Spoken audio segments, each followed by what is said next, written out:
ನಮಸ್ಕಾರ ಸ್ನೇಹಿತರೆ, ಶ್ವೇತಾರಾಣಿ ಅಡುಗೆ ಮನೆಗೆ ಸ್ವಾಗತ. ಇವತ್ತು ನಾನು ಮಾಡ್ತಾ ಇರೋದು ಗಾರ್ಲಿಕ್ ಚಟ್ನಿ. ಬೇಕಾಗುವ ಸಾಮಗ್ರಿಗಳು 3-4 ಬೆಳ್ಳುಳ್ಳಿ, ಹಾಗೆ ಕರಿಬೇವು, ಕೊತ್ತಂಬರಿ ಸೊಪ್ಪು. ಎಷ್ಟೆಲ್ಲ ಸಾಮಗ್ರಿಗಳು ಬೇಕು ಅಂತ ನಾನು ಡಿಸ್ಕ್ರಿಪ್ಷನ್ ಬಾಕ್ಸಲ್ಲಿ ಮೆನ್ಷನ್ ಮಾಡಿದ್ದೀನಿ, ದಯವಿಟ್ಟು ಚೆಕ್ಔಟ್ ಮಾಡಿ. ನಾನು ಸುಲಿದಿಟ್ಕೊಂಡಿರ್ತಕ್ಕಂತಹ 4 ಬೆಳ್ಳುಳ್ಳಿಯ ಎಸಳುಗಳನ್ನು ಕಲ್ಲುರಳಲ್ಲಿ ಹಾಕ್ಕೊಂಡಿದ್ದೀನಿ. 3-4 ಎಸಳು ಕರಿಬೇವು, ಫ್ರೆಶ್ ಆಗಿರ್ತಕ್ಕಂಥ ಕರಿಬೇವನ್ನು ಸೇರಿಸ್ಕೊಳ್ತಾ ಇದ್ದೀನಿ.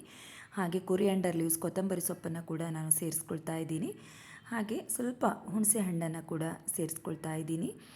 ಚಿಟಿಕೆ ಅರಿಶಿಣ ಹಾಗೂ ರುಚಿಗೆ ತಕ್ಕಷ್ಟು ಕಲ್ಲುಪ್ಪನ್ನು ಸೇರಿಸ್ಕೊಳ್ತಾ ಇದ್ದೀನಿ. ನೀವು ಬೇಕಿದ್ರೆ ಸ್ಮಾಲ್ ಸಾಲ್ಟನ್ನು ಸೇರಿಸ್ಕೊಳ್ಬೋದು. ಹಾಗೆ 1 ಚಮಚ ಅಚ್ಚ ಖಾರದ ಪುಡಿಯನ್ನು ಸೇರಿಸ್ಕೊಳ್ತಾ ಇದ್ದೀನಿ ಸ್ನೇಹಿತರೆ. ಇವಾಗ ನೀವು ಅಷ್ಟನ್ನು ಕೂಡ ನೀಟಾಗಿ ಕಲ್ಲೊರಳಲ್ಲಿ ಕುಟ್ಕೊಳ್ಬೇಕಾಗುತ್ತೆ. ಇದನ್ನು ಮಿಕ್ಸಿ ಜಾರಲ್ಲೂ ಕೂಡ ನೀವು ಮಾಡಬಹುದು, ಆದರೆ ಈ ಕಲ್ಲೊರಳಲ್ಲಿ ಬರುವಂತಹ ಒಂದು ಸ್ವಾದ ಮಿಕ್ಸರ್ ಗ್ರೈಂಡರಲ್ಲಿ ನೀವು ಮಾಡಿದ್ರೆ ಖಂಡಿತವಾಗ್ಲೂ ಬರೋದಿಲ್ಲ. ಹಾಗಾಗಿ ಒಂದು ಸಾರಿ ನೀವು ಕಲ್ಲೊರಳಲ್ಲಿ ಟ್ರೈ ಮಾಡಿ.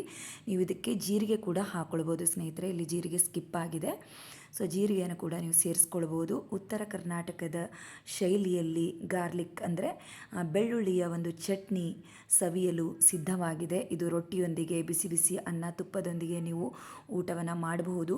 ತುಂಬ ಕೋಲ್ಡ್ ಆಗಿರೋರು, ಕಫ್ ಆಗಿರೋರು ಕೂಡ, ತುಂಬ ಕೆಮ್ತಾ ಇದ್ದಾರೆ ಅಂದರೆ ಈ ಚಟ್ನಿ ಟ್ವೈಸ್ ಆರ್ ಥ್ರೈಸ್ ಊಟ ಮಾಡಿದರೆ ನಿಮ್ಮ ಒಂದು ಕೋಲ್ಡ್ ಕೂಡ ಕಡಿಮೆ ಆಗುತ್ತೆ. ಆರೋಗ್ಯಕ್ಕೆ ತುಂಬಾ ಒಳ್ಳೆಯದು. ದಯವಿಟ್ಟು ನಿಮಗೆ ಏನಾದರೂ ಇಷ್ಟವಾದರೆ ಲೈಕ್ ಮಾಡಿ, ಶೇರ್ ಮಾಡಿ, ಹಾಗೆ ನನ್ನ ಚಾನಲ್ನ ಸಬ್ಸ್ಕ್ರೈಬ್ ಮಾಡಿ. ಇನ್ನೊಂದು ಆರೋಗ್ಯಕರವಾದಂತಹ ಅಡುಗೆಯೊಂದಿಗೆ ಸಿಗ್ತೇನೆ. ನಮಸ್ಕಾರ.